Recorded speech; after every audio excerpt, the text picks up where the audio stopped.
Aaron Sorkin, welcome to Q. It's great to be here. Thanks. Nice to be back in Toronto. You filmed Molly's Game in Toronto. We did. We filmed most of it here over the stages at Pinewood. It's great to. It's a real honor to be part of the Toronto Film Festival, and great to be back in Toronto. I really love this city. I love the people.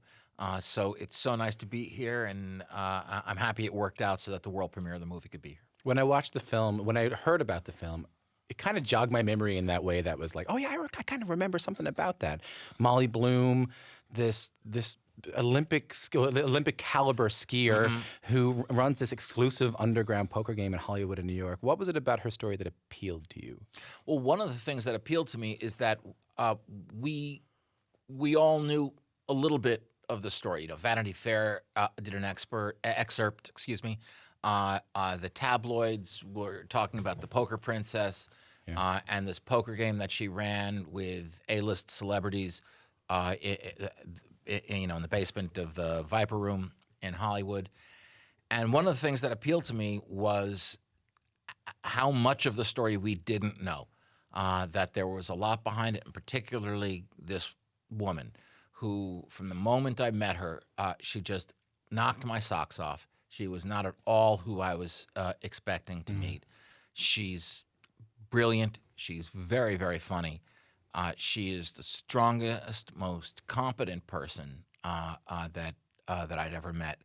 And the story, so much of which isn't in the book, I just found very moving and right in the wheelhouse of what I like to write about, which is people choosing to do the right thing. I love how in the movie you focus so much on, and not that she's a criminal, that how brilliant you have to be to start a poker game in Los Angeles and turn it into where millions of dollars is changing hands every couple of minutes. Right. That's why, and the line is in the movie, but very seldom does Molly, the actual Molly, very seldom does she toot her own horn. In fact, what she'd prefer to do is be self-deprecating and talk about what an idiot she was to do this or do that. But one of the things that she said, because the press had nicknamed her the poker princess, and she had said to me, if you think a princess could do what I did, you're wrong. That line is in the movie. Do you see her as an anti-hero? No, I think that she is a hero. Because I think she is dealing in millions of dollars with the Russian mafia is involved, whether she knew it or not. I mean, it is a nefarious world she's in. Yeah, she made mistakes, and it kind of happened incrementally. And the old story of the frog. You toss a frog into a pot of hot water, the frog will jump out. If you put a frog into cool water, turn the heat up underneath, and the water gets gradually hotter, the frog will stay there perfectly happy until it dies.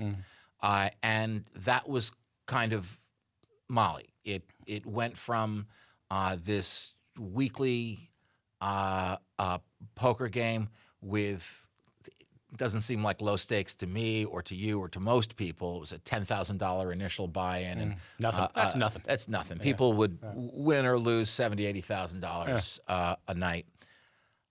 With these superpower players there, and the water got gradually hotter as she went on, and suddenly she is the biggest game runner in the world. It's not a $10,000 buy-in; it's a $250,000 buy-in. She has inadvertently allowed 4 members of the Russian mafia to play in her game. That makes the FBI very interested in her, and I had discovered from her, and we discover in the movie, that all this happened not because of a thirst for money, not because of a thirst to be with A-list celebrities. It all happened for a much more complicated, much more interesting reason, and that's why the movie looks at her relationship with her father, who's played by Kevin Costner. Yeah, he's great, hey? He really is. Yeah. And, if you count it up, he maybe has 13 minutes of screen time in the movie and yet leaves such a big footprint on the movie. I don't want to give any spoilers. You've seen the movie, but we get a lot of feedback that the scene with Molly next to the skating rink is one of people's favorites. Idris Elba is phenomenal in the movie as the lawyer. He that character sort of took on the role of me because you had to ask her the same questions he did. I had to ask her the exact same questions, beginning with well,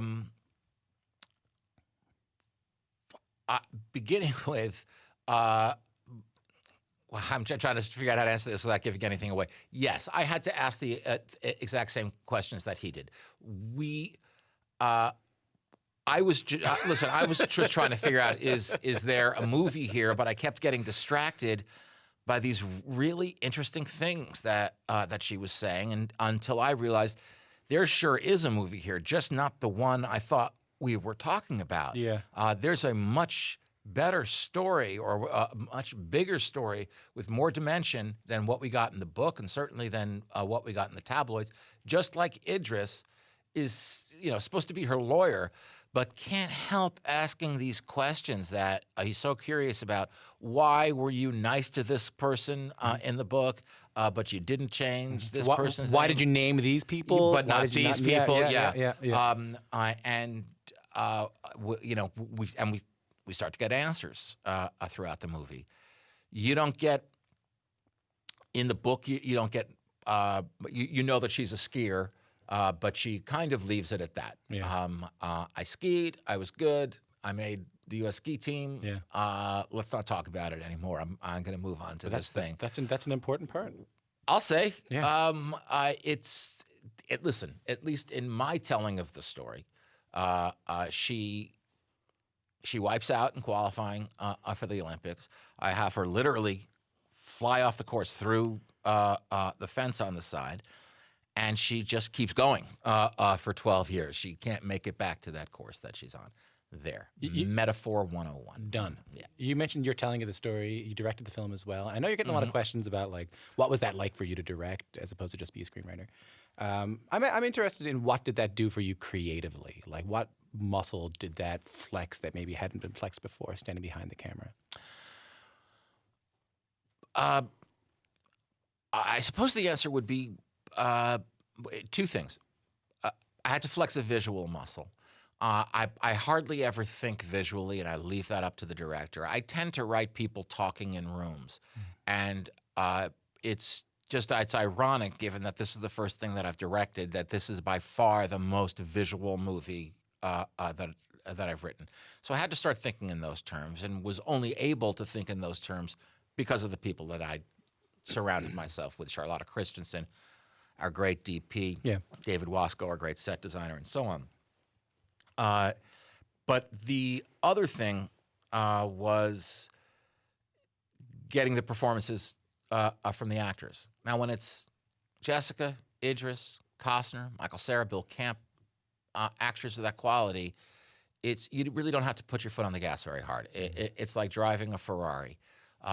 So as long as there's been enough preparation, and there was, your direction starts to come down to hotter, colder, faster, slower. Yeah. Hit this right there, and they do the work for you. Have you ever, in the past, have you ever been in a situation where you're like, you write such beautiful scripts? Are you ever frustrated with directors in the past, and this was the chance to kind of take it over yourself? I have had fantastic relationships with the directors in the past who have always done a great job. So no, like, why did you do that? Why did you make that decision? That also has happened on every movie, but that's, going in that if you want to work with somebody of the caliber of Danny Boyle, Mike Nichols, David Fincher, who directed The Social Network, Bennett Miller, who directed Moneyball, you know that you haven't decided to work with a Xerox machine. You're working with someone who's going to bring their sensibility to it, and what you're hoping for is a triumph of collaboration. Excuse me. There have been times, yes, where I've thought, oh my God, that's a mistake. I've already done the trial and error on that. I've already been down that road. I know it doesn't work.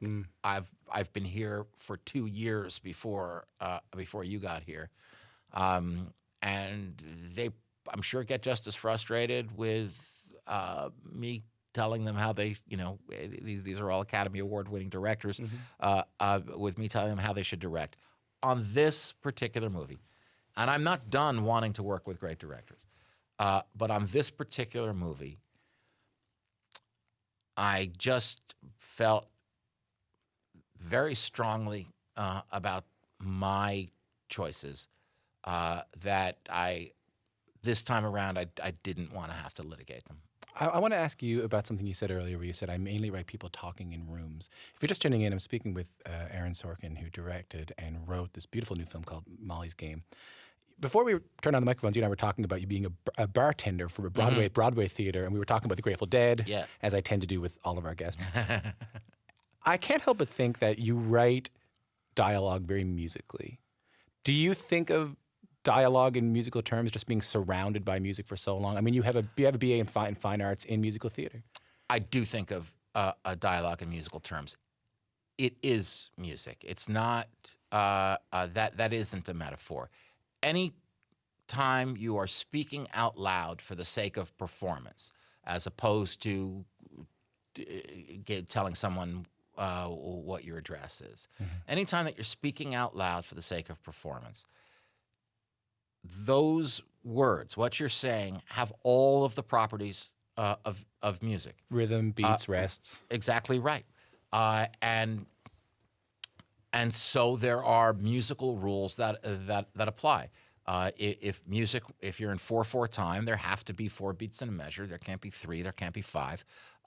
So you put time signatures on your dialogue? I do not put them there, but they are there, which is why the actor will know that if he or she has dropped a word from a line or substituted a 2-syllable word with a 1-syllable word, it doesn't sound right.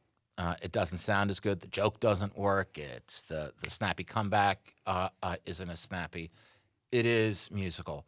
What I don't put time signatures in there, but what I do is script every sound that's made. All the verbal hiccups, all the ums and ahs happen. Jessica has a line in the movie. Jessica Chastain. Yes, Jessica Chastain, who plays the lead, plays Molly. She has a line in the movie, which is, the line is, "I'm a brat," or "I was a brat." But the line actually is, "I was a brat." And it's written M. I was a brat. Wow. And the first time we did it, I said to her, "Jessica, there are 3 more M's, and you got to do all the M's." So she kind of did I was a brat? I was a brat. Yeah. And I said, "No, you got to do all the M's." There's another line in the movie which is "stop it," except it's not. It's stop it. So it's written SHHHH with no space and then STOP. And again, there are plenty of broken sentences. I like when people interrupt themselves. I love when there's overlapping dialogue. I love the sound of 2 people talking at once. I script all of that. And this came from you watching musical theater? This came from you loving the way people spoke on Broadway? Yeah, it came from a love for dialogue. It came from my parents taking me to see plays that I was too young to understand. Yeah. Like Who's Afraid of Virginia Woolf when I was 9 years old. Ooh. I had no idea what was going on up there. But I really loved the sound of dialogue, and it sounded like music to me, and I wanted to imitate that sound. How about that? That's really remarkable. I was just thinking about America from West Side Story while you were saying that. I was thinking da da da da da da da da. Yeah. Da da da da da da da. However, in your world, in television and movies, there's no audience. You can't make for the applause or the laugh lines either. Is that more challenging? Slightly. It's for a play. You can. Yeah. And the act. It's really something that the actors do. That they, in a play, they during previews they'll figure out where they have to hold for that laugh. With a movie, this is a good problem. This is a problem that you want to have. We did 2 or 3 test screenings of the movie. And there are moments throughout the movie that get a big laugh. In the movie, the actor isn't holding for the laugh, so we had to make a decision: keep the laugh and know that no one's going to hear the next line that gets said. Do we artificially put some room in there to wait for the laugh? When we looked at that, that doesn't work. Should we cut the laugh because it's important to hear the next line? But those are the kinds of having a laugh. That's a problem that you want to deal with, unless it's the bad kind of laugh. Just one more thing about music. Did you do singing telegrams for a while? Did I read that about you? I did. When you get out of college and you're trying to be a writer, you'll take any job that'll help you pay the rent, help you pay the phone bill, and help you buy a slice of pizza for dinner. So I worked for, it was called the Witty Ditty Singing Telegram Company. It's just what it sounds like. You dress up, in the red and white striped jacket, the straw hat, you have balloons and a kazoo.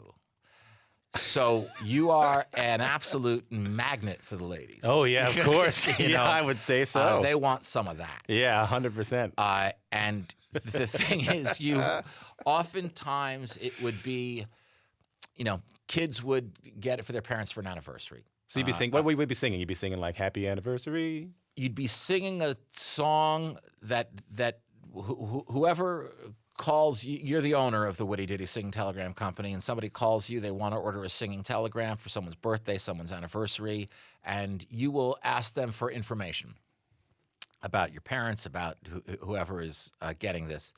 And they'll try to jam information into a familiar tune. Yeah. But oftentimes, they wouldn't have time to do a good job. So, you'd go into a fancy restaurant with the red and white striped jacket and the balloons and the kazoo. And, you would have to announce yourself with a on the kazoo. And meanwhile, your parents have paid for college and everything. I mean, the number of hearts you're breaking. And you'd sing like, when they weren't able to do a good song, you'd be singing, Rocky Mountain High, it's your birthday. That's my favorite John Denver B-side, by the way. Yeah. That was an old classic. Listen, we got to let you go. You're a busy man. Just one more thing. There was Sure. a lot of artists and aspiring artists listen to this program. I can't let you go without. Do you have any advice for any aspiring screenwriters listening to the show right now? Yeah, I would. Should they think in 4/4? Should they think in time signatures? They should find their own crazy psychosis to write with. Writing, it's like playing the violin. You got to practice. So write a lot, read other screenplays, be a diagnostician. When you go to see a movie and you don't like it, or you watch an episode of television and you don't like it, try to figure out why. Just don't be snarky about it. Figure out what was wrong here, and beyond that, good luck. Try to write in your own voice. When I say write in your own voice, I don't mean try to write the way you speak. I mean don't. You'll find your writing voice, and if that means trying to imitate someone else's writing voice, that's okay, because you'll do that, and then somewhere along the way, you'll make it yours. Back to music. Eric Clapton talks about when he'll be asked a similar question that you were asked, that he and his mates they listened for hours to the records of their favorite guitar players. John Lee Hooker. Exactly of course. right. Yeah. Muddy Waters. They would try to play like them. Somewhere along the way, it's not like them anymore. It's now like Clapton. And so now when you pick up a guitar, you're trying to imitate Clapton. So try and imitate you and see what comes out. Or you can pick anyone you want. It doesn't have to be me. Or get a job as a bartender at a Broadway theater. You're going to have, you're certainly going to have a life of people. There'll be no shortage of helpful suggestions about your writing from people. and there'll be no shortage of survival jobs. Aaron, thanks for coming in. My pleasure. Great being here.